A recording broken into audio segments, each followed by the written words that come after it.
everyone, Comic Reviewer here. This time doing the finally doing the final Spidey-tember episode review for the month, which is episode 9, Flash Memory.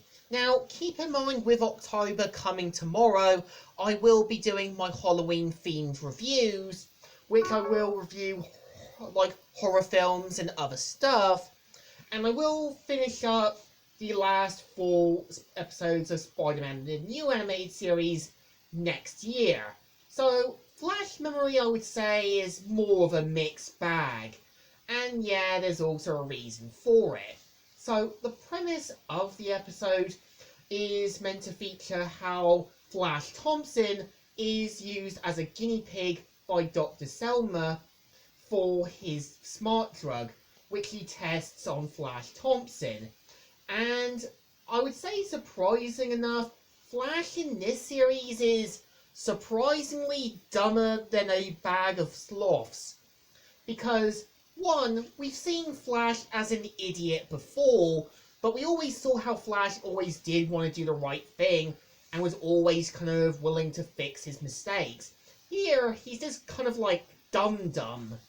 And it also kind of seems to suggest that him and MJ never really dated, and it's also kind of suggested that Flash never really bullied Harry as much, like in the first Spider-Man film. In the first Spider-Man film, Flash was meant to be a bit aggressive, defensive, and kind of seeing MJ more as a property. Here, it just seems like that big dumb guy you knew at school. So pretty much the episode, I would say, is basic, but it knew what it was trying to be. And surprising enough, you do have these 2 biker twins, which are kind of the Bebop and Rocksteady to the episode. And I would say, yeah, I do think the episode does waste Jeffrey Combs' talent as Dr. Zellner. I think there was an intention to have used Spencer Smythe and probably the Spider Slayers. I'm guessing that since they were allowed more creative freedom, I guess they could have put Spencer Smythe on hold and just kind of wanted to focus on a totally newer and different character. And yeah, once again, yeah, you do have the Spidey-Indy kind of relationship, which is slightly there, but could have been worked out a bit more.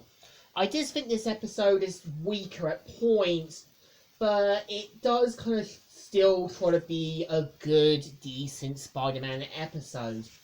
And you could tell there probably were intentions to do something bigger with Spider-Man, the new animated series, but I think there was some wasted potential there and there. I think my thoughts on the Flash Memory episode is a little bit offensive to what they've done with Flash, portraying him as dumb, even though he wasn't that dumb in the comics and other Spider-Man media. Like, yeah, he was a jerk, but he was a jerk with a good heart, or did realise his mistakes. I think this episode definitely deserves a thumbs in the middle. It's an alright one, just not really the best one out there. There is so much wasted moments that could have been handled better. So, Comic Reviewer here, signing out, and hoping to do more Spidey-tember stuff next September.